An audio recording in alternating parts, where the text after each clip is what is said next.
1. Pengertian kelompok dan tim kerja. A. Kelompok. Kelompok merupakan sekumpulan orang yang memiliki tujuan yang sama untuk saling berkomunikasi antara satu individu dengan yang lain guna mencapai tujuan yang diharapkan. Berdasarkan penjabaran mengenai beberapa pengertian kelompok, dapat disimpulkan bahwa kelompok merupakan A. Tujuan yang sudah ditetapkan oleh Mills dalam Haryadi 2011. Kelompok merupakan satu kesatuan yang berisi satu individu atau lebih. B. Motivasi yang disampaikan oleh Bas dalam Haryadi 2011. Kelompok merupakan sekumpulan orang yang keberadaannya bisa memberikan imbalan kepada orang lain. Lalu kedua ada B, tim kerja. Tim kerja merupakan suatu kelompok yang terdapat seseorang di dalamnya dengan tujuan yang diharapkan dapat mengingatkan atau meningkatkan performa kinerja yang lebih ekstra dari jumlah orang yang berada di dalamnya. Berbeda dengan kelompok kerja memiliki pengertian bahwa kelompok dapat bercengkrama guna mendapatkan atau saling berbagi informasi mengenai keputusan yang akan diambil untuk membantu anggotanya dalam tanggung jawab di bidangnya masing-masing. Dalam memutuskan kepemimpinan yang kuat dapat dipengaruhi oleh kualitas manajer. Dengan bagusnya kualitas manajer yang dimiliki, maka akan semakin kuat pula kepemimpinan yang akan dijalankan. Beberapa domain yang dicakup dalam kekuatan yaitu 1. Pengaruh individu karyawan, 2. Aspek eksekusi, 3. Pemikiran strategis, 4. Pembangunan hubungan. Assalamualaikum warahmatullahi wabarakatuh. Di sini saya Aulia. Saya akan melanjutkan materi tentang perbedaan kelompok dan tim kerja. Yang pertama yaitu peran dan tanggung jawab. Kelompok tidak memiliki pembagian peran yang jelas di dalam menjalankan tugas-tugasnya. Hal ini menyebabkan konflik sering kali tidak teratasi, sedangkan tim kerja secara sadar telah membentuk peran untuk masing-masing anggotanya agar pembagian tugas lebih jelas. Yang kedua yaitu identitas. Tim memiliki identitas yang kuat, sedangkan kelompok tidak memilikinya. Kelompok dibentuk hanya untuk tujuan administratif saja. Yang ketiga yaitu ada kohesi. Tim memiliki hubungan yang cukup erat, masing-masing anggota dengan sendirinya membangun rasa saling memiliki, sedangkan hubungan di dalam kelompok tidak begitu erat karena tidak ada rasa saling memiliki. Yang keempat yaitu fasilitas. Untuk pemecahan konflik di dalam kelompok berjalan lambat karena peran yang kurang jelas, sedangkan di dalam tim dapat menyelesaikan konflik dengan cepat karena memiliki anggota yang berperan sebagai fasilitator. Yang kelima yaitu komunikasi. Komunikasi yang terjadi dalam kelompok hanya sebatas pembicaraan mengenai tugas mereka, sedangkan komunikasi yang terjadi di dalam tim sudah menyangkut interaksi emosional di antara anggotanya. Yang keenam yaitu fleksibilitas. Tugas anggota di dalam kelompok dibagi berdasarkan sistem dan struktur yang berlaku di dalam organisasi tempat kelompok itu dibentuk. Sedangkan tugas di dalam tim dikerjakan berdasarkan peran yang telah dibagi sebelumnya. Yang terakhir atau yang ketujuh yaitu moral. Masing-masing anggota di dalam kelompok telah melakukan tugas mereka secara rutin di dalam waktu yang cukup panjang, sehingga kurang ada antusiasme dalam pengerjaannya. Sedangkan berbeda dengan tim yang biasanya dibentuk hanya untuk proyek tertentu. Jadi tim lebih cenderung kepada pembentukannya singkat. Seperti itu penjelasan dari perbedaan tim dan kelompok. Terima kasih. Saya akan menjelaskan mengenai tipe-tipe tim kerja. Tipe tim kerja menurut Robin dan Jas pada umumnya terbagi menjadi 4 tipe. Yang pertama yaitu tim pemecah masalah. Tim pemecah masalah ini dibuat untuk memecahkan atau menangani suatu permasalahan yang terjadi di dalam organisasi. Biasanya di dalam tim ini terdiri dari 4-12 orang. Yang kedua yaitu tim kerja pengelolaan diri. Tim kerja pengelolaan diri merupakan tim yang bertanggung jawab penuh terhadap hasil-hasil yang diperoleh dari organisasi. Tidak hanya itu, mereka juga bisa menangani suatu permasalahan yang sedang terjadi. Di dalam tim ini terdiri dari 10-15 orang anggota. Yang ketiga yaitu tim lintas fungsional. Tim lintas fungsional merupakan tim yang berisi individu yang mempunyai tingkatan yang sama dalam hal kekuasaan atau wewenang. Namun dilihat dari bidang kerja mempunyai perbedaan, yaitu dalam hal penyelesaian tugasnya. Tujuan tim lintas fungsional ini yaitu mampu dalam meningkatkan interaksi komunikasi serta dalam penelusuran pencatatan kerja. Yang keempat yaitu tim virtual. Tim virtual adalah tim yang memanfaatkan teknologi dan sistem informasi untuk berkoordinasi atau menghubungkan dengan banyak orang yang tidak bisa bertemu secara fisik untuk mencapai suatu tujuan atau target yang diinginkan bersama. Pada tim virtual memiliki 3 perbedaan dengan tim yang bertemu langsung atau tatap muka. Yang pertama yaitu ketidaktersedianya komunikasi secara langsung, baik fisik dan lisan. Yang kedua, keterbatasan lingkungan sosial. Dan yang ketiga, mampu menangani permasalahan mengenai keterbatasan tempat dan waktu.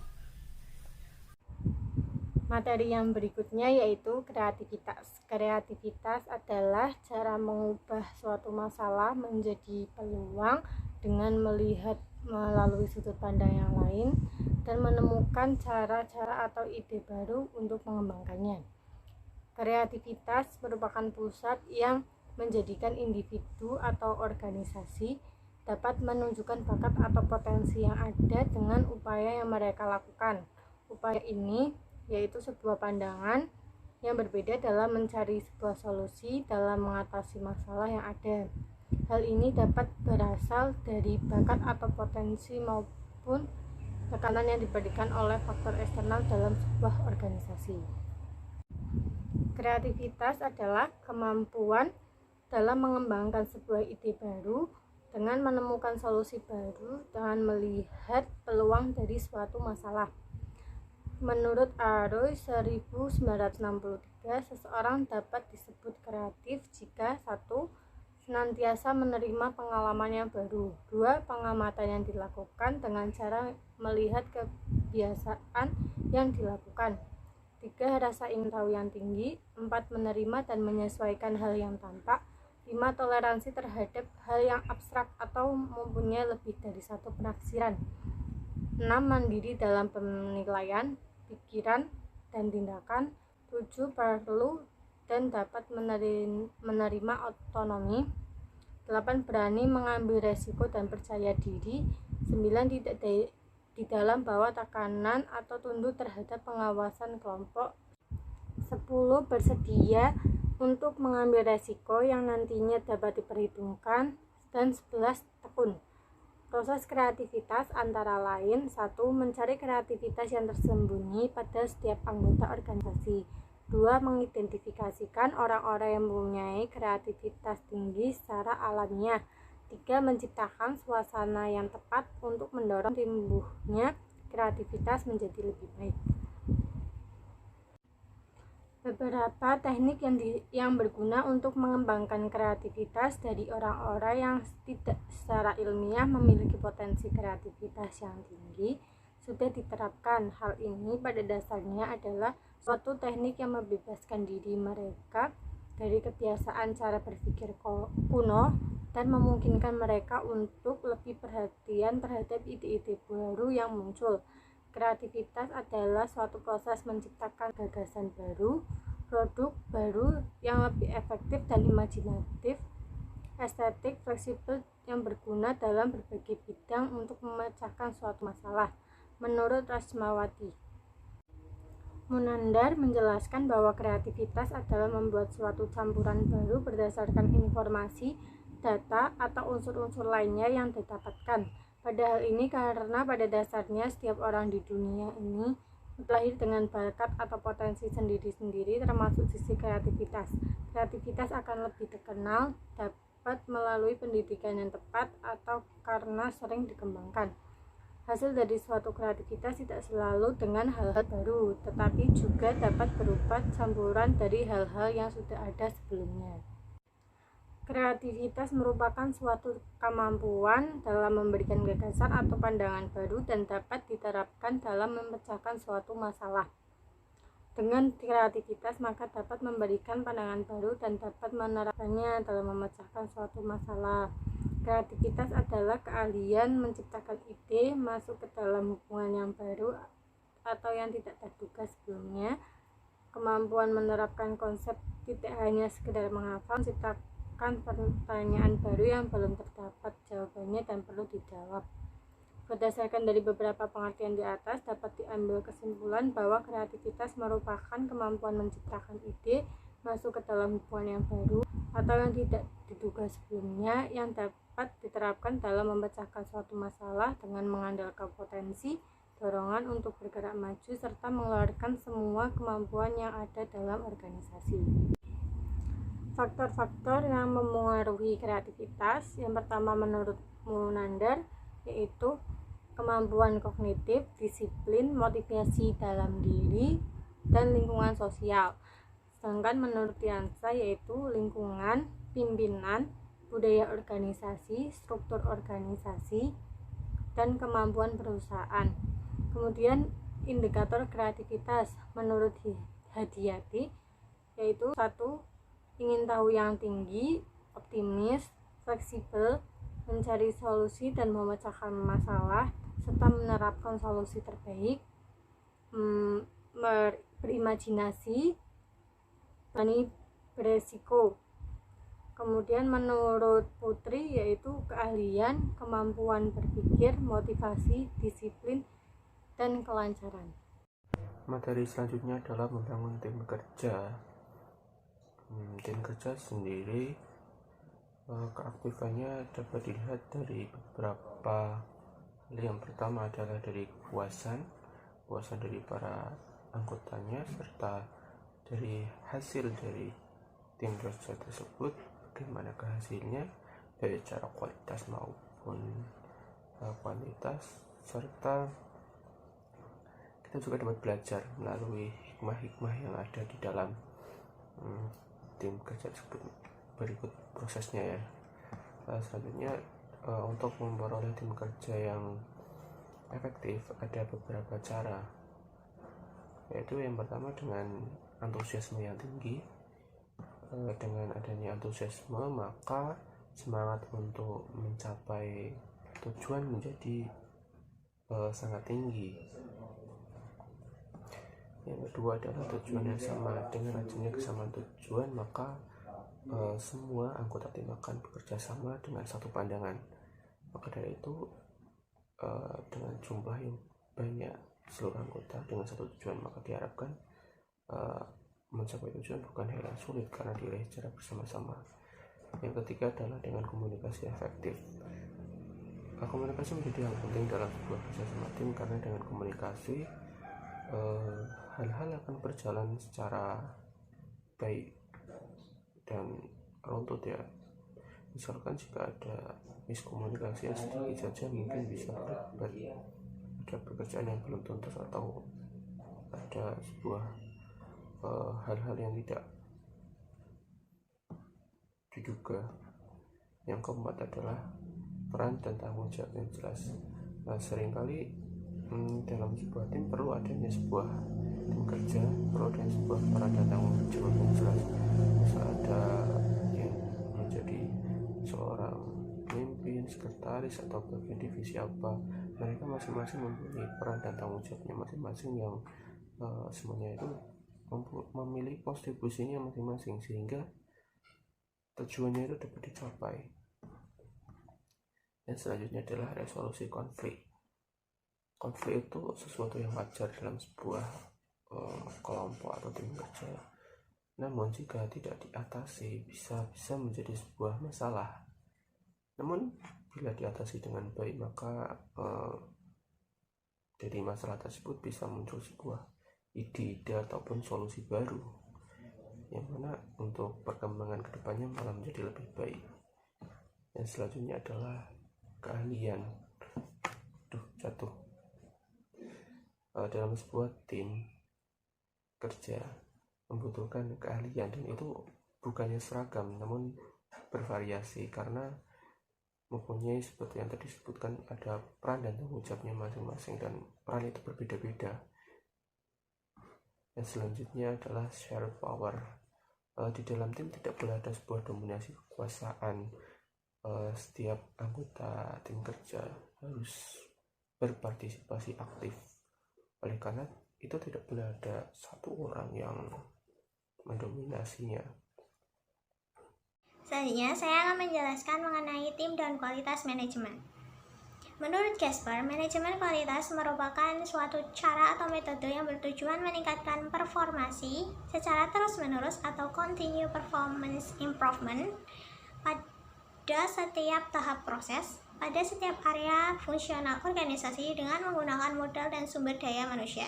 Manajemen kualitas merupakan seluruh aktivitas dari fungsi manajemen secara menyeluruh yang menentukan kebijakan terkait kualitas maupun tujuan dan tanggung jawabnya serta menerapkannya melalui media-media yang meliputi perencanaan kualitas, pengendalian kualitas, jaminan kualitas, dan peningkatan kualitas yang terdapat pada ISO 8042 Quality Vocabulary.